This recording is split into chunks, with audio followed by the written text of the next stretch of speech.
अरे बेट्यानो, इतक्या लवकर मी काय जात नसतो तुम्हाला सोडून. हा, मला बी अजित पवार म्हणतात.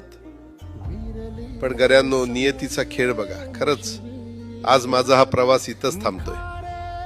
मी नेहमी म्हणायचो राजकारण आपल्या जागी आहे, पण काम महत्वाचं.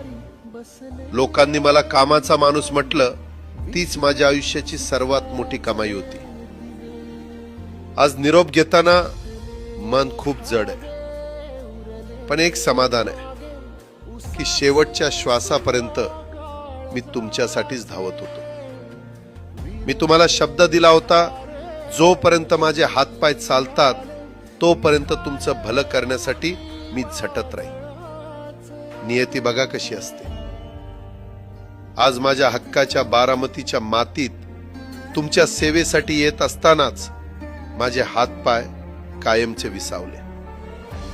पण मला अभिमान वाटतोय की मी रिकाम्या हाताने नाही, तर तुमच्या कामाची फाईल छातीशी धरूनच या जगाचा निरोप घेतोय.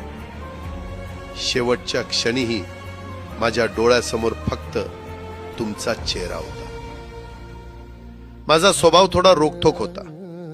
कधी कुणावर ओरडलो असेल, कुणाचं मन दुखावलं असेल, पण माझ्या त्या रागामागे फक्त एकच तडफड होती की माझ्या सामान्य माणसाचं काम झालं पाहिजे. सत्तेसाठी नाही, तर तुमच्या हक्कासाठी मी नेहमीच दादा म्हणून उभा राहिलो. आता मी निरोप घेतोय, पण महाराष्ट्र थांबता कामा नये. माझी जबाबदारी आता मी तुमच्यावर सोपवतोय. राजकारण करा, पण विकासाची गती थांबू देऊ नका. जाता जाता माझ्या शैलीत डोळे पुसून शेवटचं सांगतो, आता रडत बसू नका. उठा आणि कामाला लागा. माझा महाराष्ट्र आपल्याला अजून खूप पुढे न्यायचा आहे. तुमचाच कामाचा माणूस अजितदादा पवार. सुटले धागे उरले माग उसासे